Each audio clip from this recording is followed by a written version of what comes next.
Started with the overview. Scope of the marketing हमने देखा, उसके बाद हमने देखा कि मार्केटिंग क्या होती है और क्या क्या मार्केट किया जाता है. Now the question is, market क्या होती है? What is market? It could be physical, it could be virtual. What is marketeer and prospects? Marketeer कौन होता है और प्रॉस्पेक्ट्स कौन होते हैं? मार्केटियर इज द पर्सन जो कि अपनी सर्विस, प्रोडक्ट, आइडिया, इंफॉर्मेशन बेचना चाहता है, और the prospect is the actual और अ पोटेंशियल कस्टमर. एक्चुअल और पोटेंशियल कस्टमर को प्रॉस्पेक्ट कहा जाता है. आपको प्रॉस्पेक्टस मिला था जब आपने एडमिशन लेना था, तो you are the potential customer of this institution. तो उस वक्त आपको एक प्रॉस्पेक्टस दिया गया था कि ये हमारा पोटेंशियल कस्टमर है. तो मार्केट के अंदर मार्केटियर होता है the one who want to sell product और सर्विस, और प्रोस्पेक्ट वो बंदा होता है जिसको प्रोडक्ट या सर्विस बेचने का पोटेंशियल मौजूद है.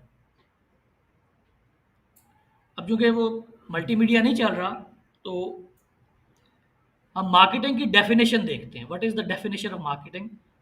अमेरिकन मार्केटिंग एसोसिएशन का नाम सुना है? What is marketing association? AMA क्या है? प्रिंसिपल्स ऑफ मार्केटिंग में पढ़ी थी मार्केटिंग की डेफिनेशन. क्या होती है मार्केटिंग की डेफिनेशन? क्या है? अगर आपसे कोई पूछे कि डेफिनेशन क्या है, तो डेफिनेशन क्या होती है मार्केटिंग की? किसी को याद है? किसी को नहीं याद? According to American Marketing Association, marketing is an activity, set of institutions and processes creating, communicating, delivering and exchanging offerings that have value for customer, clients, partners and society at large. कुछ इसके अंदर keywords हैं. Keywords का क्या मतलब होता है कि जिससे आपने उसको डेफिनेशन को कंप्रीहेंड करना है और डिफाइन करना है. पहला keyword is the process. Marketing is a process. याद है ये बात? पहले सुनी है ये? जैसे management is a process. Management is not an activity.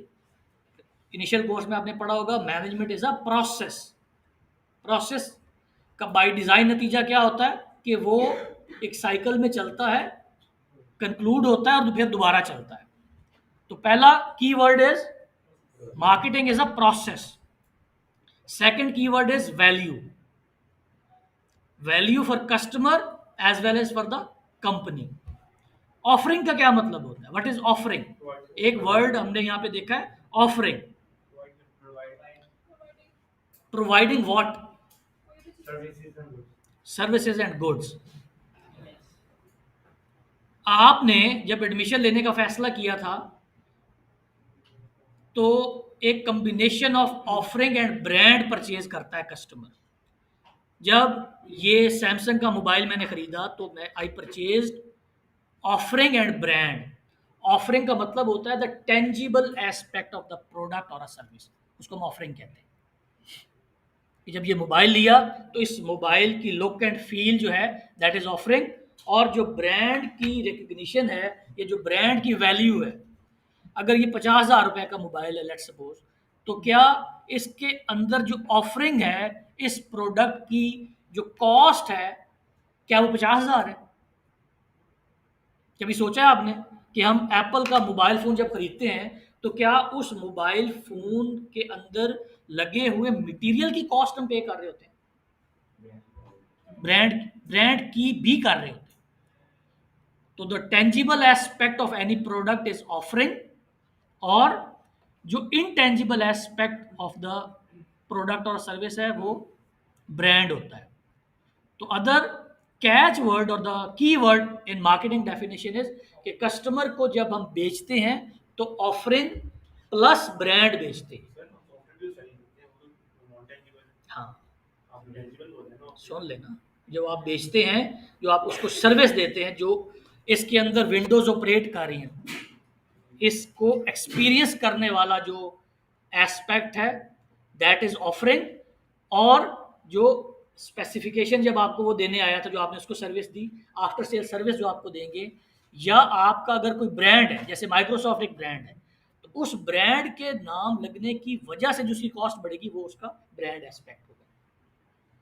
इस तरह समझ लें कि आप लोग बीबीए कर रहे हैं, कितनी फीस है आपकी? 40,000 सेमेस्टर की। लाहौर के अंदर ही इंस्टीट्यूशंस हैं जो 4 लाख रुपए सेमेस्टर का लेते हैं। What is the difference? Difference क्या है? टेंजिबल एस्पेक्ट तो वही है कि आपने इंफॉर्मेशन लेके जानी है, क्लास पढ़नी है, एचईसी के हिसाब से जो करिकुलम है वो भी सेम है, तो डिफरेंस क्या हुआ? ब्रांड। तो marketing deals with the tangible aspect as well as the brand aspect. और फिर other catch word is, the key word is value. Value को अभी हमने क्या डिफाइन किया है कि value is co-created for company, the value is revenue, and for the customer the value is जो वो प्रोडक्ट लेके जा रहा है, जो सर्विस लेके जा रहा है, जो ऑफरिंग लेके जा रहा है, जो ब्रांड लेके जा रहा है। वैल्यू could बी टेंजिबल और value could be intangible. Value intangible हो सकती है। एज ए कस्टमर आप अगर कोई चीज़ परचेज करेंगे तो जो आपको ब्रांड प्लस ऑफरिंग मिलेगा उसमें जो वैल्यू होगी वो इंटेंजिबल हो सकती है, इंटेंजिबल होती है। कोई कहता है नहीं होती। जो प्रोडक्ट है वो टेंजिबल है ना, product is tangible. My question is कि जो आप प्रोडक्ट सर्विस ऑफरिंग ब्रांड लेके जाएंगे उसमें जो वैल्यू वाला एस्पेक्ट है, क्या वो टेंजिबल होता है या इंटेंजिबल होता है? वैल्यू में दोनों होते हैं, वैल्यू में दोनों होते हैं।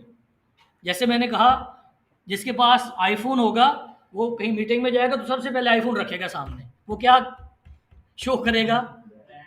ब्रांड। तो वो वैल्यू इंटेंजिबल होती है। जैसे आपकी एग्जांपल मैंने दी कि 40,000 में भी सेमेस्टर पढ़ा जा सकता है, 4 लाख में भी पढ़ा जा सकता है। तो जो 4 लाख पे कर रहा है उसके जो डिग्री के ऊपर लोगो लगा होगा उसकी कॉस्ट है 3,60,000 रुपया पर सेमेस्टर। जो एक्स्ट्रा वो पे कर रहा है वो किस चीज़ के पे कर रहा है? उस इंटेंजिबल वैल्यू। तो मार्केटिंग की डेफिनेशन के ये कुछ की वर्ड्स हैं। कौन कौन से? Marketing is a process, value, offering, brand, और एक आखिर में मैंने वर्ड बोला था कि for society at large. Society के ऊपर क्या इम्पैक्ट पड़ता है मार्केटिंग का? सोसाइटी को कोई पॉजिटिव इम्पैक्ट पड़ता है मार्केटिंग से?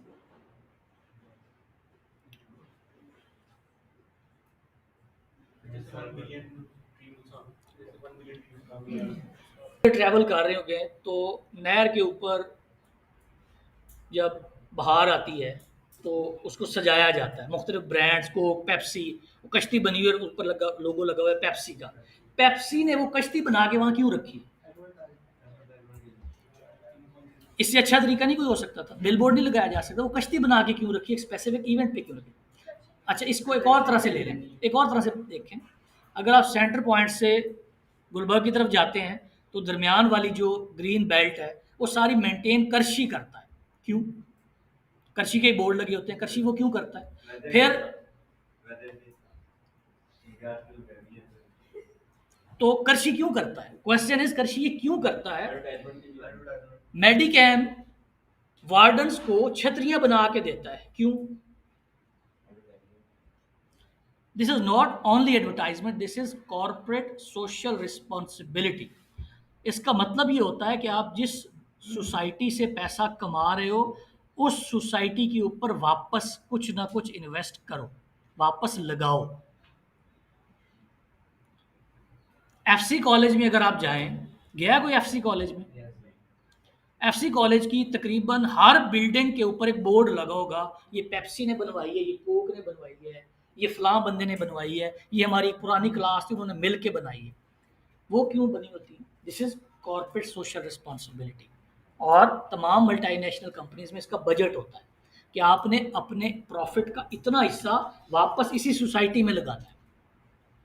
This is called corporate social responsibility. तो मार्केटिंग करते हुए एक रिस्पॉन्सिबिलिटी आपकी ये भी होगी कि जिस मार्केट से आप पैसा कमा रहे हो, उसमें कुछ ना कुछ वापस भी लगाओ। ठीक है, किसी शो में चले जाते हैं, सॉरी, शो में किसी वो रिएक्शन वगैरह बना के देते हैं। वो तो एक तरह से अपनी प्लेसमेंट के लिए दिया होता है, this is not corporate social responsibility.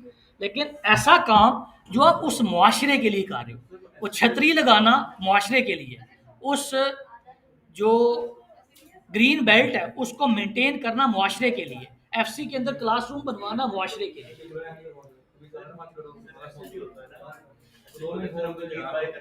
Market करती हैं लोग। आप गूगल के एड्स देखें, गूगल के जो ऐड होते हैं उसमें आपको हमेशा मैसेज मिलेगा। गूगल का ऐड ऐसे बना होगा कि जैसे वो एक सर्च इंजन है लेकिन लोगों के लिए काम कर रहा है, पैसे नहीं कमा रहा। तो ये तो जानबूझ के मार्केटिंग, मार्केटिंग होती क्या है? मार्केटिंग इज कि आप सटल तरीके से बिटवीन द लाइंस मैसेज भेजें। ठीक है जी। तो marketing management is art and science of choosing the target markets, getting, keeping and growing customer through creating, sorry, mic, हाँ ठीक है, वो मैंने खुद किया। इसकी स्क्रीन रिकॉर्डिंग करके रखेंगे ना, फिर आप यूट्यूब पे डालेंगे। अच्छा जी, marketing management is art and science of choosing target markets, getting, keeping, growing customers through creating and delivering and communicating superior customer value. Art and science. Art and science. Management, art है या science है? Management, not marketing. Management is an art और marketing science है। Management का पहला जो subject आपने पढ़ा वो किसने पढ़ाया आपको? फिर सही पढ़ाया, फिर सही पढ़ाया। Management is science as well as art.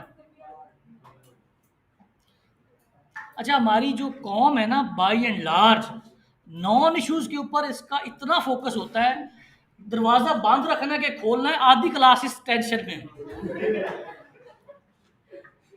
भाई देखिए, इस वक्त आप इस अरेंजमेंट का मकसद क्या है? इस अरेंजमेंट का यहाँ बैठे होने का मकसद इज कि हमने मार्केटिंग पढ़नी है, और दरवाजा खुला है या बंद, ये इससे बड़ा मसला है कि दरवाजा खोलना या बंद रखना है। भाई अपने आप को जो इश्यूज है ना उनकी तरफ तवज्जो रखें। अच्छा जी, मार्केटिंग और management both are science and arts. कैसे कि मार्केटिंग और मैनेजमेंट को जो पढ़ते हैं आप, जो आप पढ़ेंगे, तो आप क्या पढ़ रहे हो? ये साइंस पढ़ रहे हो कि आर्ट पढ़ रहे हो? नहीं, जो पढ़ रहे हो आप, this is not an art, ये साइंस है। मैनेजमेंट, आपके डिपार्टमेंट का नाम क्या है? Department of management sciences. तो लर्निंग और teaching of management and marketing is a science. और जब आप इस डेफिनेशन ऑफ मार्केटिंग, मार्केटिंग को अगर आपने सम अप करना हो तो ये 3 वर्ड्स हैं, इनसे बाहर नहीं है मार्केटिंग। मार्केटिंग इज उम्मीद, खौफ और एडवेंचर। पूरी दुनिया की मार्केटिंग इन तीनों वर्ड से बाहर नहीं है। कैसे? फेयर एंड लवली लगाओ, क्या है? उम्मीद है। सेफ गार्ड से हाथ ना धोए, खौफ है। डीयू पी के बिल्डिंग से छलांग लगाओ, क्या है? तो दिस इज, आप पूरी मार्केटिंग देख लें, पूरी मार्केटिंग देख लें, पूरी मार्केटिंग देख लें, आपको कहीं वो उम्मीद होगी, कहीं खौफ होगा और कहीं एडवेंचर होगा। और ऑन अ सीरियस नोट, हमारा पूरा मीडिया यही करता है, हमारा पूरा मीडिया इसके ऊपर खड़ा है। खान रहा तो क्या होगा? मुल्क दिवालिया हो जाएगा। नून लीग को आने दो, मईशत ठीक हो जाएगी। अब खान को अमेरिका ने हटाया है, साजिश, एडवेंचर। हमारी पूरी कौम गुलाम है इन 3 वर्ड्स की। अगर आप अपनी सोसाइटी को डिफाइन करना चाहो, एक्सप्लेन करना चाहो, तो ये 3 की वर्ड्स हैं हमारी पूरी सोसाइटी को, हमारे पूरे घर के स्ट्रक्चर को, हमारे पूरे सोशल फैब्रिक को डिफाइन करते हैं ये तीनों वर्ड्स। तीनों इमोशंस है, वेरी गुड, एक्सेलेंट ऑब्जर्वेशन, तीनों इमोशंस हैं। क्या साबित हुआ कि एज ए सोसाइटी हम इमोशनल हैं, हम जज्बाती हैं। तो जो जज्बात से खेलेगा ही इज द किंग। और इसका जो अदर साइड है, other side of the picture is, जो डार्क साइड है, जो कि flip side of the coin है, वो क्या है? इन तीनों चीजों में रैशनैलिटी नहीं है। What is rationality? जिसने मैनेजमेंट पढ़ाई है उससे पूछना जाके कि रैशनल डिसीजन मेकिंग क्या होती है। रैशनैलिटी इज, सॉरी, रैशनल क्या होता है? What is rational? Rational is from logic.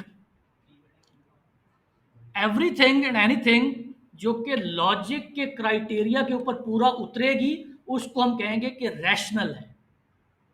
इंसानी नफ्सियात के बारे में एक थ्योरी है, that is called rational choice theory, कि इंसान कोई भी इकोनॉमिक और सोशल डिसीजन इरैशनैलिटी के साथ नहीं करता। मिसाल के तौर पे जब शादी करनी होती है तब भी हम लॉजिक अप्लाई करते हैं कि क्या फ़ायदा होगा। तो इन तीनों अल्फाज के अंदर रैशनैलिटी नहीं है, लॉजिक नहीं है। तो ये डार्क साइड है हमारी सोसाइटी की, क्योंकि जो पूरी दुनिया के अंदर से ग्लोबल सिविलाइजेशन है वो साइंस की बुनियाद पे खड़ी है, और साइंस की बुनियाद इज ऑन लॉजिक। और इन तीनों में से आप साइंस अप्लाई नहीं कर सकते। उम्मीद, खौफ और एडवेंचर के ऊपर लॉजिक अप्लाई कर सकते हो, इसके ऊपर लॉजिक अप्लाई कर सकते हो कि मैं ड्यू पी के इस बिल्डिंग की छत से छलांग लगाऊंगा, इस पे लॉजिक अप्लाई होती है? कोई लॉजिक अप्लाई नहीं होती। और फेयर एंड लवली लगा के गोरा होके मैं क्या हासिल करना चाहता हूँ, इस उम्मीद पे लॉजिक अप्लाई होती है? हमारे आबाओ अजदाद लाखों करोड़ों सालों से गवाले का दूध पीते आ रहे हैं, लेकिन अब डब्बे का दूध नहीं पियोगे तो बीमार हो जाओगे, लॉजिक अप्लाई होती है? तो मेरे ख्याल में जो मार्केटिंग की डेफिनेशन है वो इन तीनों वर्ड्स में समराइज हो सकती है। अगर आप इसको एक्सटेंड करें तो मतलब माय थ्योरी इज कि हमारी पूरी सोसाइटी डिफाइन होती है इन तीनों अल्फाज के अंदर। ठीक है, सॉरी, सेल्स को देखो, सेल्स क्या है? सेल में आप क्या बेचते हो? यही तो बेचते हो। ड्यू यही बेचता है, फेयर एंड लवली ये बेचता है, और सेफ गार्ड ये बेचता है। तो सेल में आप क्या बेचते हो? यही बेचते हो। सेल क्या करते हैं आप? उम्मीद, सोल्यूशन बेचते हैं ना। आप लोगों ने यहाँ पे एडमिशन लेने का जो फैसला किया है वो किस पे किया है? इस पे किया है कि पढ़ लेंगे तो अच्छे शहरी बन जाएंगे, अच्छी नौकरी मिल जाएगी, ना पढ़ा तो ये पता नहीं क्या हो जाएगा। सॉरी, इंटरव्यू में वो एक साइकोलॉजिकल एस्पेक्ट है, वो एक साइकोलॉजिकल, सॉरी, एडवेंचर है। मेरी थ्योरी है, ये कोई किसी किताब की नहीं है, हो सकता है गलत हो, लेकिन मैंने अपना जो एक एंगल है मार्केटिंग को देखने का वो आपके साथ शेयर किया। तो यू कैन ऐड, बहुत अरसे तक मैं ये दो चीज़ें कहता रहा। कुछ अर्सा पहले मुझे किसी ने कहा कि नहीं ये वाला एस्पेक्ट भी डालें इसके अंदर। मेरा ख्याल था कि ये है दोनों, उम्मीद और खौफ है। लेकिन फिर ये ड्यू वाली एग्जाम्पल जब उसने मुझे दी, मैंने कहा इसमें ना उम्मीद है ना खौफ है, ये तो पागलपन है सीधा। छलांग लगाना में क्या उम्मीद, क्या है कि आगे क्या करेगा जाके। अच्छा जी, आज का लेक्चर हमारा बेसिक चीज़ों के मुतल्लिक होगा। मुझे जो अजम्पशन थी मेरी कि आप लोगों को वो बुनियादी चीज़ें पता होंगी, वो काफ़ी हद तक गलत साबित होती हुई नज़र आ रही है। तो कस्टमर जो मार्केट्स होती हैं वो कौन कौन सी होती हैं? एक तो कस्टमर मार्केट, कि जब आप एंड कंज्यूमर को कोई चीज़ बेचते हो। बिजनेस मार्केट, B2C, किसने कहा B2C? गुड, B2C, कि जब एक तरफ कंपनी है दूसरी तरफ कस्टमर है। फिर B2B, बिजनेस टू बिजनेस, इसको इंस्टीट्यूशनल मार्केट भी कहा जाता है, इंडस्ट्रियल मार्केट भी कहा जाता है, कि जब आपका प्रोडक्ट आप किसी कंपनी को बेचते हो, इंडस्ट्री को बेचते हो। जैसे ये व्हाइट बोर्ड इन्होंने खरीदे होंगे तो क्या था? B2B, बहुत सारे व्हाइट बोर्ड उन्होंने ले लिए। जो पेप्सी और कोक है उसके अंदर एक डेजिग्नेशन होता है सेल्स की टीम और मार्केटिंग की टीम में की अकाउंट मैनेजर। की अकाउंट मैनेजर का क्या मतलब होता है कि हमारे वो वाले कस्टमर, इंडस्ट्रियल कस्टमर्स जिनके पास हमारी बहुत ज़्यादा सेल जाती है, जैसे एम आलम रोड के ऊपर जो रेस्टोरेंट्स हैं वो बहुत ज़्यादा बल्क में परचेज करते हैं पेप्सी और कोक से, तो उन्होंने इस तरह के अकाउंट्स के लिए अलग एक बंदा रखा हुआ है जिसका नाम है की अकाउंट मैनेजर, जो उनके की कस्टमर्स हैं, इंडस्ट्रियल कस्टमर्स हैं, इंस्टीट्यूशनल कस्टमर्स हैं, उनको डील करता है। फिर ग्लोबल मार्केट, ये जो HP का लैपटॉप है, ये जो पाकिस्तान में अगर बिका है आके, या इसके अंदर चलने वाली जो विंडो है पाकिस्तान में बिकी है, तो हम HP और माइक्रोसॉफ्ट के ग्लोबल कस्टमर हैं। हमारा ये मल्टीमीडिया, ये इम्पोर्टेड होगा, ये मोबाइल इम्पोर्टेड होगा, तो चाइना से आया होगा या बाहर से कहीं से आया होगा, तो ग्लोबल मार्केट। फिर जैसे किसी ने कहा था कि कुछ ऐसे होते हैं जो नॉट फॉर प्रॉफिट होते हैं, तो गवर्नमेंटल मार्केट्स या not for profit markets. Government भी बेसिकली नॉट फॉर प्रॉफिट इदारा होता है। गवर्नमेंट का बुनियादी मकसद इज सोशल वेलफेयर, प्रॉफिट कमाना नहीं होता। तो दीज आर 4 की types of customer markets. Then moving on, कुछ कोर मार्केटिंग के कॉन्सेप्ट्स हैं जो कि आई एज्यूम कि आपने पढ़े होंगे। Needs, wants and demands. What is need, want and demand पढ़ा हुआ है। A basic human requirement is our need. Want क्या है कि जब बेसिक ह्यूमन नीड है कि उसे प्यास लगी है, तो अगर उसने पानी पीना है या कोल्ड ड्रिंक पीनी है, नाउ इट इज वांट। और वो डिमांड कब बनेगी? नहीं, जब पेप्सी के पैसे होंगे, पानी लेने के पैसे होंगे। तो need is any state of discrepancy between existing state of affairs and desired state of affairs. existing state of affair क्या कि प्यास लगी है, और desired state क्या है कि मैंने ये प्यास बुझानी है।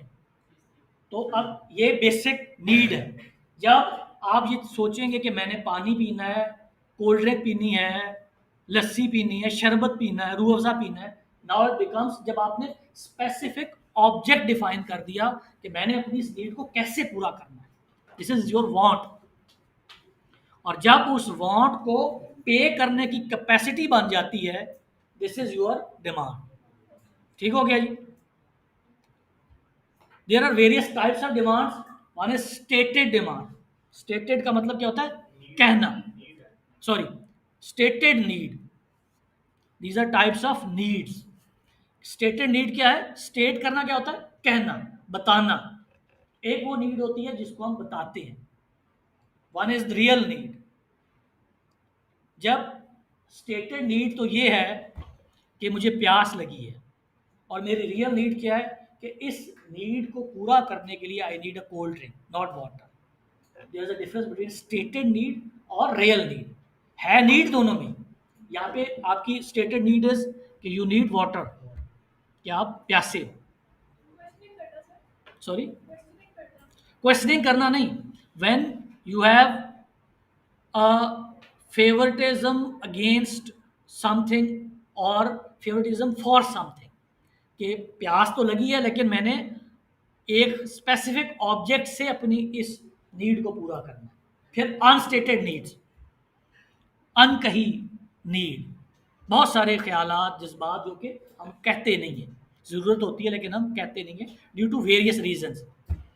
हम सबको ही दिल करेगा ना कि हमारे पास BMW हो, तो हमारी अनस्टेटेड नीड। वांट्स हैं, मतलब हमें एक चाहिए, गाड़ी चाहिए, चले इसको स्पेसिफिक नहीं करते। हेलीकॉप्टर नहीं चाहिए मुझे, BMW चाहिए, तो this is unstated need. Delight need. Delight need का क्या मतलब है कि ह्यूमन टेंडेंसी है कि वो खुश रहना चाहता है, जो गम, दुख, कॉन्ट्रडिक्शन, इख्तलाफ को अवॉइड करता है। तो ये हमारी need is delight need. Then there is a secret need. हर बंदे के कुछ सीक्रेट्स होते हैं जो हम एक्सपोज नहीं करते, शेयर नहीं करते। तो these are various types of needs. बस ये फैसला करने के लिए यार इतना तो मेरे पास कुछ रहने दो। अच्छा जी, there are types of demands. Demand की कुछ टाइप्स हैं। नेगेटिव डिमांड, एक चीज़ है जिसकी डिमांड एग्जिस्ट नहीं करती। मोटरोला के फ़ोन नोकिया के फ़ोन, अब उसकी डिमांड एग्जिस्ट करती है, प्रोडक्ट है, लेकिन अब इस वक्त वो नेगेटिव डिमांड की कैटेगरी में फॉल कर गई है प्रोडक्ट। नेगेटिव डिमांड होगी ना कि देखिए, डिमांड का मकसद ये है कि ऐसी प्रोडक्ट, ऐसी नीड जिसके ऊपर कंपनी का बिजनेस मॉडल चल सके। तो कंपनी का बिजनेस मॉडल उन्हीं प्रोडक्ट्स पे चलेगा जिसकी जो डिमांड है वो ज़्यादा है। जी, जो बड़े-बड़े हैं, जिस तरह यानी कि ये क्या कहते हैं, ओडी को ले लें आप, इसका जो है क्या कहते हैं ओनर जो है इसका, किसका? ओडी का ले लें, ये बीएमडब्ल्यू का ले लें, उसका जो ओनर जो है उसके पास ये वाला मोबाइल नहीं है। जितने भी बड़े-बड़े ओनर हैं इनके पास बड़े मोबाइल ही नहीं है। ये वैसे जो मोबाइल को एज ए स्टेटस सिंबल है ना, ये सब कॉन्टिनेंट की बीमारी है। सारी वो कौमें जो गुलाम रही हैं ना, वो स्टेटस कॉन्शियस है। जो गुलाम नहीं रही, जो आज़ाद रही है ना, उनके लिए ये कोई स्टेटस कॉन्शियस नहीं। आप सोचें, मगरब में या अमेरिका में वो लोग कानून को अबाइड क्यों करते हैं और हम कानून को तोड़ते क्यों? कभी सोचा आपने? हम एज ए सोसाइटी कानून को क्यों तोड़ते हैं और वो क्यों कानून को मानते हैं? डिफरेंस क्या है? हमारे तहत शऊर में, हमारे लाशऊर में एक चीज़ पिन्हा है, छुपी हुई है कि कानून होता है हुक्मरान का, और हुक्मरान थे यहाँ गोरे, तो हमने गोरों को डिच करना। अब गोरों को गए हुए 70 साल हो गए, लेकिन हमारे शऊर से वो बात मिटी नहीं। हम अभी भी यही समझते हैं कि कानून को 2 नंबरी से अगर हम कानून को डिच कराएंगे, इशारा तोड़ेंगे, लाइन तोड़ेंगे, पैसे दे के लाइसेंस बनवाएंगे, तो ये बड़ा मार्का मारा है हमने। ये हमारी जो लेगेसी है ना ब्रिटिश राज वाली, उस वजह से है कि हम चूँकि गुलाम रहे हैं और वो गुलामी अभी तक हमारे इज्तमाही शऊर का हिस्सा है। As a institution, as a मुआशरा हम समझते हैं कि जब हम किसी कानून की वायलेशन करते हैं और बच के निकल जाते हैं तो फ़ख्र करते हैं, इस वजह से कि वो आज़ाद रहे, गुलाम नहीं रहे। तो ये जो है ना स्टेटस कॉन्शियस होना, ये गुलामों की निशानी है, इसलिए हम हमारे अंदर है। अच्छा जी, नेगेटिव डिमांड इज कि जब कस्टमर किसी भी प्रोडक्ट को डिसलाइक करना शुरू कर देते हैं। नॉन एग्जिस्टेंट डिमांड, टाइपराइटर की डिमांड इस वक्त नॉन एग्जिस्टेंट है, किसी को नहीं चाहिए। फ्लॉपी ड्राइव की डिमांड इस वक्त नॉन एग्जिस्टेंट है।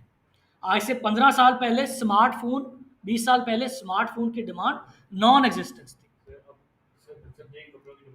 किसकी? मोटे कपड़ों की डिमांड, तो वो सीजनल है, नॉन एग्जिस्टेंस नहीं है, लेकिन देखिए वो ख़त्म नहीं ना होगी। अब उसके लिए फैक्ट्रीज तो बनी हुई हैं, वो चल रही हैं। नॉन एग्जिस्टेंट का मतलब है कि जो थ्रू आउट द ईयर है ही नहीं। फिर लेटेंट डिमांड, लेटेंट का मतलब क्या होता है? What is latent? Sorry, new भी हो सकती है, जिसको एक्सप्रेस ना किया जा सके, जिसको बताया ना जा सके, जिसको वाजे तौर पे दिखाया ना जा सके। कि कस्टमर्स चाहते तो हैं कि कोई चीज़ हो, लेकिन उनके पास वो ऑप्शन ही नहीं है। कुछ देर पहले हम चाहते थे मल्टीमीडिया चले, एसी चले, लेकिन हमारे पास ऑप्शन ही नहीं थी क्योंकि वो चीज़ एग्जिस्ट नहीं करती। तो लेटेंट इज ऐसी चीज़ जो कि ज़रूरत तो है, नीड तो है, डिमांड तो है, लेकिन उसके लिए कोई प्रोडक्ट अवेलेबल नहीं। This is called latent. Declining demand, ऐसी प्रोडक्ट्स जिनकी डिमांड डिक्लाइन होना शुरू हो गई है। जैसे स्मार्टफोन आने के बाद वो जो बटनों वाला मोबाइल था, लंबी बैटरी वाला मोबाइल, उसकी डिमांड डिक्लाइन होना शुरू हो गई। तो ऐसी प्रोडक्ट्स जो कि एवोल्यूशन ऑफ द टेक्नोलॉजी के बाद जिसकी डिमांड कम होना शुरू हो जाए, उसको हम डिक्लाइनिंग डिमांड कहते हैं। ये है वो मोटे कपड़ों वाली बात। इरेगुलर डिमांड, सीजनल चीज़ है, इरेगुलर है। सर्दियों और गर्मी में पकौड़े एक सीजन में चलेंगे, फिश है एक सीजन में चलेगी, तो मोटे कपड़े जैसे आपने किया। वो भी लोग आते हैं। तो ऐसी प्रोडक्ट्स जिनकी demand with the season different हो, उसको हम इरेगुलर कहते हैं। फिर फुल डिमांड, कि जितनी डिमांड है उतनी ही प्रोडक्ट मौजूद है। जैसे जब पाकिस्तान के अंदर बिजली की लोड शेडिंग ख़त्म हो जाती है, डिमांड फुल हो जाती है कि जितनी ज़रूरत है उतनी मौजूद है। ओवरफुल डिमांड, कि जब कस्टमर प्रोडक्ट को लेना चाहते हैं, this is called overfull demand, जिसकी वजह से उसकी डिमांड एग्जिस्ट करती है। इस वक्त एसी की डिमांड इज ओवरफुल, कि इस वक्त चूंकि माहौल ऐसा है कि हमें एसी चाहिए। फिर unwholesome demand, customer may be attractive to product that have undesirable social consequences. ये कौन कौन सी चीज़ें होती हैं? कि ऐसी प्रोडक्ट की डिमांड जिसके बारे में मुआशरा रेजिस्ट करेगा, उसके सोशल कॉन्सिक्वेंसेस अनडिजायरेबल होंगे। ऐसी कौन सी चीज होती है जो हम खरीदते हैं?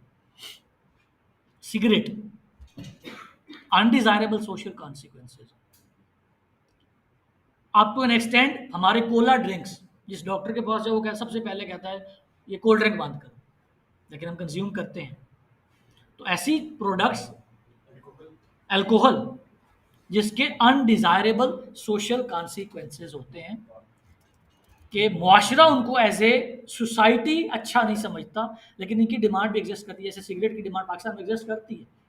पाकिस्तान में मुसलमान होने के बावजूद हमारे यहाँ मतलब उसके लाइसेंस मिले हुए हैं अल्कोहल के, कि सर्टन जगहों पे आपको उसका मिल जाएगा। तो these are types of demand. Target market, positioning and segmentation, इसके ऊपर हम पूरा एक चैप्टर पढ़ेंगे। Target market is your actual and potential customers are your target market, actual और potential. Positioning is a unique position in the mind of consumer about the company. Positioning is कि customer के mind में आपकी product और service की unique जो position है उसको हम पोजीशनिंग कहते हैं। वैल्यू भी रहती है। एक पोजीशनिंग है एप्पल की और एक पोजीशनिंग है क्यू मोबाइल की। एक पोजीशनिंग है शिजान की, एक पोजीशनिंग है गोरमे की। तो क्या है कि हो सकता है प्रोडक्ट और सर्विस सेम है, या एक पोजीशनिंग है वारिद की, जैज़ की, एक है जोंग की। प्रोडक्ट सेम है, सर्विस सेम है, लेकिन जो माइंड के अंदर एक इमेज है अबाउट द ब्रांड और सर्विस वो डिफरेंट है, प्रोडक्ट सेम होने के बावजूद। सर ये हो सकता है जी, जैसे कि हम ऑर्बिट में भी पढ़ रहे हैं, ठीक है? क्या पढ़ रहे हैं? अभी ऑर्बिट में हम पढ़ रहे हैं, तो अब जो टीचर्स हैं, अब जो स्टाफ में मामला बैठी हैं, उन्होंने हमें एडमिशन करवाया है। अब बाद में उनके जो ज़हन में आएगा कि ईट या लाइक उनके ज़हन में जो आ रहा होगा कि स्टूडेंट्स के बारे में कि वो हमारे क्या समझ रहे हैं, पढ़ रहे हैं, उनको कैसा एक्सपीरियंस हो रहा है, और स्टूडेंट के दिमाग में जो इमेज होगी इसके बारे में ऑर्बिट की, इसमें आता है positioning? वो पोजीशनिंग है। आप जो भी ऑर्बिट के बारे में सोचते हैं वो पोजीशनिंग है, और कंपनीज खुद कोशिश करके पोजीशनिंग क्रिएट करती हैं। और segmentation, what is segmentation? Marketing में पढ़ा था, dividing your market into homogeneous सब ग्रुप्स। होमोजेनस सब ग्रुप क्या होता है? होमोजेनिटी क्या होती है? सिमिलर। होमोजेनिटी है कि अगर आप अपनी टोटल टारगेट मार्केट को किसी भी सिमिलैरिटी के ऊपर सिमिलर ग्रुप्स के अंदर डिवाइड कर देंगे तो वो सेगमेंटेशन होगी। आप सारे टारगेट मार्केट हो ऑर्बिट की, और आपको दो सेगमेंट्स में डिवाइड किया हुआ है, मेल एंड फीमेल। फिर इनकम लेवल पे भी किया जा सकता है, हाइट पे भी किया जा सकता है, सोशल बैकग्राउंड पे भी किया जा सकता है, इनकम लेवल पे भी किया जा सकता है। तो dividing your target market into smaller similar groups is called segmentation. Offering और ब्रांड के ऊपर हमने शुरू में बात कर ली थी कि offering is the tangible aspect of product और service, and brand is intangible aspect of a product or service. Value proposition क्या होती है? Value proposition is a set of benefits that satisfy the needs. Value proposition is intangible. आपकी need पूरी करने के लिए जो set of benefits company provide करती है, दिस इज वैल्यू प्रपोजिशन। और ऑफरिंग का जैसे मैंने कहा था कि एक combination of product and services, information और एक्सपीरियंस, ये पूरा जो एक पैकेज होगा, this would be your offering. Media is 3 types का मीडिया होता है, टॉकिंग अबाउट मार्केटिंग मैनेजमेंट। एक पेड मीडिया होता है, जब आप इश्तिहार अपना किसी भी न्यूज़ चैनल के ऊपर, एंटरटेनमेंट चैनल के ऊपर पे करके करेंगे तो उसको हम कहेंगे, या स्पॉन्सरशिप करके करेंगे तो उसको हम कहेंगे पेड मीडिया। जी भी होता है, क्या कहते हैं, प्रिंट मीडिया भी तो होता है। अभी ठहर जाए। Any type of media which is consumed after payment is paid media, either print media और सोशल मीडिया और electronic media. Then there is an owned media. Owned media क्या है कि कंपनी की अपनी वेबसाइट, अपना ब्लॉग, अपना फेसबुक पेज, अपना Twitter account, this is your owned media. Then there is an earned media. आपने ऑर्बिट की मिसाल दी, अगर आप ऑर्बिट के इस एजुकेशनल एक्सपीरियंस के साथ बहुत ज़्यादा सेटिस्फाइड होंगे तो वर्ड ऑफ माउथ से, बज वर्ड से बाकी लोगों को बताएंगे कि वहाँ जाके एडमिशन है। This is called earn media, कि आपने अपनी जो गुडविल है, जो अपने ब्रांड की वैल्यू है, वो अर्न की है, वो कमाई है। Then there is another concept of marketing channels. Marketing channel क्या होता है? Marketing channel is set of intermediaries जो कि प्रोडक्ट और सर्विस को कंपनी से लेके कस्टमर तक पहुंचाने के दरमियान इन्वॉल्व होते हैं। अ सेट ऑफ इंटरमीडियरीज जो कि कंपनी की प्रेमिसेस से सर्विस और प्रोडक्ट को लेके कस्टमर तक, फाइनल कंज्यूमर तक पहुंचाने में इन्वॉल्व होने। जी इसको मार्केट करते हैं। नहीं, मार्केटिंग चैनल, मार्केटियर आप हैं, वो बंदा, वो डिपार्टमेंट जो मार्केटिंग कर रहा है, दैट इज मार्केटियर। और मार्केटिंग चैनल इज इसके थ्रू मार्केटिंग। जिसके थ्रू आपकी प्रोडक्ट और सर्विस कंपनी की प्रेमिसेस से लेके कस्टमर तक डिलीवर की जा रही है। This is called marketing channel. इसमें कुछ कम्युनिकेशन चैनल्स होते हैं, कुछ डिस्ट्रीब्यूशन चैनल होते हैं और कुछ सर्विस चैनल्स होते हैं। कम्युनिकेशन चैनल क्या है कि company, within a company कैसे मैसेज कम्युनिकेट करती है, ईमेल से, कंपनी के अंदर, और within a company and with company to customer. Communication का एक चैनल होगा। फिर डिस्ट्रीब्यूशन का चैनल होगा कि जहाँ पे कंपनी ने प्रोडक्ट बनाई उसको डिस्ट्रीब्यूटर, रिटेलर और होलसेलर के बाद कस्टमर तक जब तक पहुंचाया जाएगा उसको कहा जाएगा कि ये डिस्ट्रीब्यूशन चैनल है। आपका चौथा सेमेस्टर है, मेरे ख्याल है आखिरी सेमेस्टर तक जाते जाते आप एक कोर्स पढ़ेंगे जिसको मार्केटिंग चैनल का कोर्स कहा जाता है। फिर सर्विस चैनल्स, एसी खराब हो गया है तो अब इसके लिए कंपनी ने जो सर्विस चैनल बना रखा है इसकी आफ्टर सेल सर्विस के लिए, that is called service channel. तो ये 3 तरह के चैनल्स होते हैं जो कि मार्केटिंग चैनल के अंदर ऑपरेट कर रहे होते हैं। सोशल मीडिया का दौर है, इसका तो आपको पता ही होगा, impression and engagement. Impression and engagement का क्या मतलब होता है? इंप्रेशन होता है किसी भी चीज का, मतलब फर्स्ट उसका जो फर्स्ट लुक होता है वो। और मार्केट डिस्ट्रीब्यूशन और एंगेजमेंट उसके साथ एंगेज होना, मतलब उसका जुड़ जाना। आप कोई सोशल मीडिया का प्लेटफॉर्म खोलते हैं, आपने यूट्यूब खोला, उसके ऊपर नज़र आने वाली सारी वीडियोस इज इम्प्रेशंस। उनके ऊपर जिन जिन के ऊपर आपने क्लिक किया वो इंगेजमेंट है। कि कस्टमर को आपका marketing channel, marketing message, advertisement नज़र आना इज इम्प्रेशन। अगर उस कस्टमर ने आपके साथ इंगेज किया, आपकी प्रोडक्ट सर्विस बाय कर ली, दिस इज इंगेजमेंट। सर इसमें इंटरेस्ट भी तो आएगा, इंटरेस्ट भी तो करेगा। इंटरेस्ट होगा तभी इंगेजमेंट बढ़ेगी। मतलब अगर कोई ऐसी वीडियो नज़र आती है, ऐसा मार्केटिंग का ऐड नज़र आता है जिसमें आपका इंटरेस्ट नहीं है तो इंप्रेशन हो जाएगा लेकिन इंगेजमेंट नहीं होगी। इंगेजमेंट तभी होगी जब आप उसके ऊपर कस्टमर इंगेज करेगा विद द कंपनी। तो these are impression and engagement. Value के ऊपर हमने काफ़ी बात कर ली कि value is a sum of tangible and intangible benefits and the cost. Benefit किसके लिए होता है? कस्टमर के लिए, और कॉस्ट कंपनी के लिए।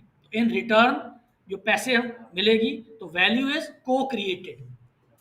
कंपनी को पैसे मिल गए और कस्टमर को प्रोडक्ट और सर्विस मिल गई। तो value is a set of tangible and intangible aspect of the product and service, दोनों के। आपने ऑर्बिट से क्या खरीदा? सर्विस। अब इस सर्विस में क्लास के अंदर बैठ के लाइटिंग, मल्टीमीडिया और एसी का चलना इज टेंजिबल एस्पेक्ट, और जो क्लास में आपको मिलेगा इंफॉर्मेशन या नॉलेज वो इनटेंजिबल एस्पेक्ट है। तो वैल्यू इन दोनों चीज़ों के मिल के बनती है। जब आपने ये मोबाइल खरीदा तो एक परसेप्शन थी। परसेप्शन क्या होती है? What is your perception? आपका ख्याल जो कि रियलिटी के ऊपर बेस हो सकता है या नहीं भी हो सकता, दोनों ऑप्शन होती हैं।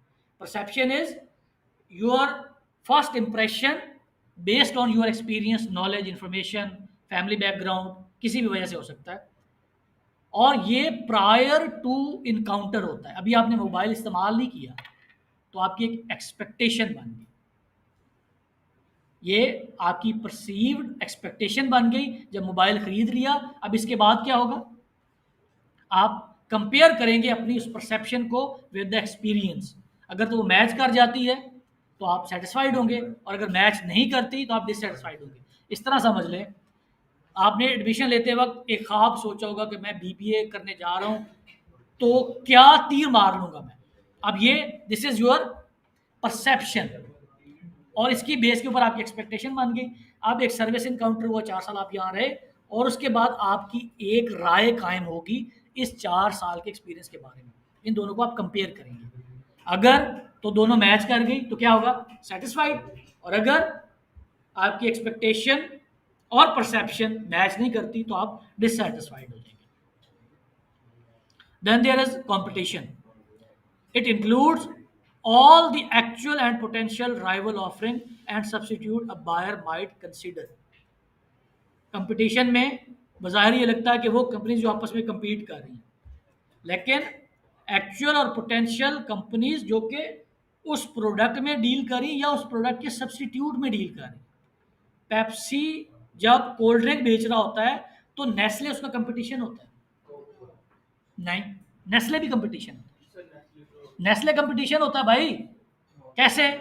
नीड क्या है कि कोल्ड ड्रिंक बेचते ही पेप्सी या कोक, अब इस नीड को पूरा करने के लिए पानी भी तो इस्तेमाल हो सकता है, तो नेस्ले पानी बेचता है। तो कंपटीशन में हमेशा वो कंपनीज जो सिमिलर प्रोडक्ट्स बेचती हैं या सिमिलर नीड को फुलफिल करने के लिए कोई सब्स्टिट्यूट प्रोडक्ट बेचती हैं तो वो आपके कंपटीशन कहलाएंगे।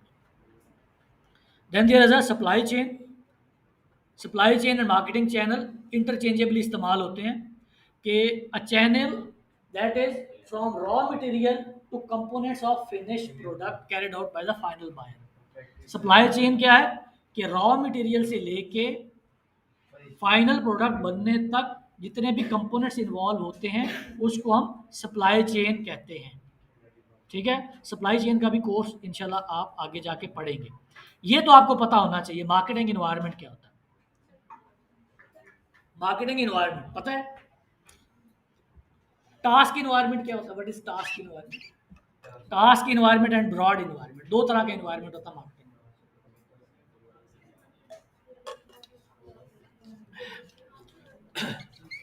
टास्क इन्वायरमेंट में मार्केटिंग के वो तमाम सेगमेंट्स इन्वॉल्व होते हैं जो कि प्रोडक्ट को बनाने, प्रोड्यूस करने, प्रमोट करने में इन्वॉल्व होते हैं। This is your task environment. और ब्रॉड इन्वायरमेंट, इसके अंदर डेमोग्राफिक्स इन्वॉल्व होते हैं। What is demographics? डेमोग्राफी क्या होती है? डेमोग्राफिक्स नहीं, dividing your market based on age, gender, social background, income level. This is called demographics. और इकोनॉमिक इन्वायरमेंट दूसरा, social cultural environment, natural environment, technological environment और political और लीगल इन्वायरमेंट। ये सारे इन्वायरमेंट इन्वॉल्व होते हैं और इम्पैक्ट करते हैं किसी भी कंपनी के ऊपर। मैं यहाँ पे एक दो एग्जाम्पल दे के हम इस सेशन को ब्रेक कर लेते हैं।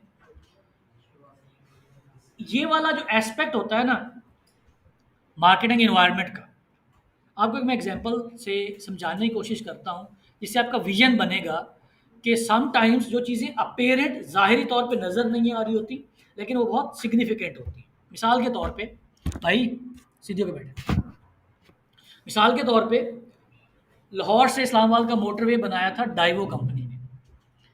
कोरियन कंपनी है। डाइवो का और गवर्नमेंट ऑफ पाकिस्तान का जब एग्रीमेंट हो रहा था तो उस एग्रीमेंट के अंदर डाइवो ने गवर्नमेंट ऑफ पाकिस्तान से एक क्लॉज लिखवाई कि जब मोटरवे बन जाएगा तो हम मुख्तलिफ शहरों के अंदर अपनी लोकल बसें चलाएंगे जो शहर के अंदर चलेंगी। ठीक है, लाहौर के अंदर डाइवो चलती रही, अब पता नहीं चलती है कि नहीं। और अगर कभी पाकिस्तान की हुकूमत ने अपनी कोई लोकल बसें चलाई तो डाइवो के उस रूट के ऊपर गवर्नमेंट की बस नहीं चलेगी। 90s के अंदर एग्रीमेंट हो रहा था। विजन चेक करें उस बंदे का जिसने वो एग्रीमेंट बनाया और ये चीज़ विजुअलाइज की कि पाकिस्तान की हुकूमत डाउन द रोड 20 साल बाद हो सकता है कि अपनी बसें चलाने का कोई फैसला करे। एग्रीमेंट हो गया, डाइवो ने मोटरवे बना दिया, अपनी बसें चला दी। 2012 में शहबाज शरीफ ने मेट्रो बस चला दी लाहौर की। अब इसकी जब फिजिबिलिटी बनी थी मेट्रो की, तो एक पैसेंजर के ऊपर गवर्नमेंट ऑफ पंजाब की कॉस्ट कितनी आ रही थी 2012 में, पता है किसी को? नहीं, वो तो बीच बेच रहे थे ना, वो तो टिकट था। कॉस्ट कितनी थी? ये तो आपको और मुझे 20 रुपए की मिली ना। इसके ऊपर फिजिबिलिटी के हिसाब से 70 रुपए कॉस्ट आई थी। 70 रुपए कॉस्ट आई तो गवर्नमेंट ने कहा कि 50 रुपए हम सब्सिडी देते हैं, कस्टमर से आप 20 रुपए लें। एक और मसला ये आया कि ये जो फिरोजपुर रोड है इसके ऊपर रश कम है, रश कम है, इसके ऊपर काफ़ी सारी वैगनें चलती हैं, कसूर तक वैगनें जाती हैं, डाइवो का रूट भी यही है। तो गवर्नमेंट ने ये फैसला किया कि तमाम वो रूट जो कि मेट्रो के साथ साथ है बंद कर दीजिए। सारे बंद हो गए, डाइवो वाले अदालत में चले गए। उन्होंने कहा कि हमारा तो एग्रीमेंट है आपके साथ, 90 की दिहाई में साइन हुआ था कि अगर गवर्नमेंट अपनी को बस चलाएगी तो डाइवो के रूट के ऊपर इम्पैक्ट नहीं पड़ेगा। और वो केस अदालत ने डाइवो के हक में दिया। स्टेशन से आती थी करतबा चौक, करतबा चौक से फिरोजपुर रोड और चुंगी से होके वो जाती थी वापडा टाउन और वो फिर चलती रही। डाइवो ने बाद में खुद बंद की। तो बात करने का मकसद क्या है कि इन्वायरमेंट के अंदर कुछ ऐसी चीज़ें होती हैं जिनको टेकन इनटू अकाउंट करना मैनेजर की रिस्पॉन्सिबिलिटी होता है। अब दिस वाज समथिंग पॉलिटिकल या लीगल एस्पेक्ट। 90 की दिहाई में तो अगर आप मैं कोई भी होता तो वही सोचता ही ना कि ये जो पॉलिटिकल इन्वायरमेंट है इसके अंदर कुछ तरह की भी चेंज आ सकती है। और पाकिस्तान के अंदर चूंकि स्टेट बहुत ज़्यादा ताकतवर होती है तो हमें अपने राइट्स को, अपने जो बिजनेस राइट्स हैं इसको प्रिजर्व करने के लिए ये वाली क्लॉज डलवा लेनी चाहिए। तो बीइंग अ मैनेजर आपने अपनी जो अप्रोच रखनी है उसके अंदर ये जो इन्वायरमेंट के अंदर एग्जिस्ट करने वाली चीज़ें हैं इनको भी हमेशा मद्देनज़र रखना है। ठीक है, तो मैनेजर का विजन। दूसरी बात क्या साबित होती है इससे कि मार्केटिंग करते हुए मैनेजर का विजन मार्केटिंग मैनेजमेंट वाला होना चाहिए, सिर्फ मार्केटिंग वाला नहीं होना चाहिए। अब legal aspect of the contract क्या मार्केटिंग वाले बंदे का काम था? ये तो किसी लॉयर का काम था। तो उस मैनेजर ने उसका डिसाइड किया, सोचा कि मैंने अपने बिजनेस के इंटरेस्ट को इस तरह से प्रिजर्व करना है कि 10 साल बाद 20 साल बाद भी कंपनी का जो बिजनेस है इसके ऊपर कोई चीज़ इम्पैक्ट ना करे। तो बीबीए करने के बाद आप लोगों ने फंक्शनल एरियाज में तो ज़रूर काम करना है, लेकिन आपकी जो अप्रोच होनी चाहिए वो फंक्शनल एरिया वाली नहीं होनी चाहिए, वो मैनेजर वाली होनी चाहिए, वो बिजनेस वाली होनी चाहिए, वो रिटर्न ऑन इन्वेस्टमेंट कैलकुलेट करने वाली होनी चाहिए, वो रिस्क असेसमेंट वाली होनी चाहिए, वो पॉलिटिकल लीगल सिस्टम को समझ के अपनी स्ट्रैटेजी बनाने वाली होनी चाहिए। ठीक है जी, लेट्स हैव अ ब्रेक।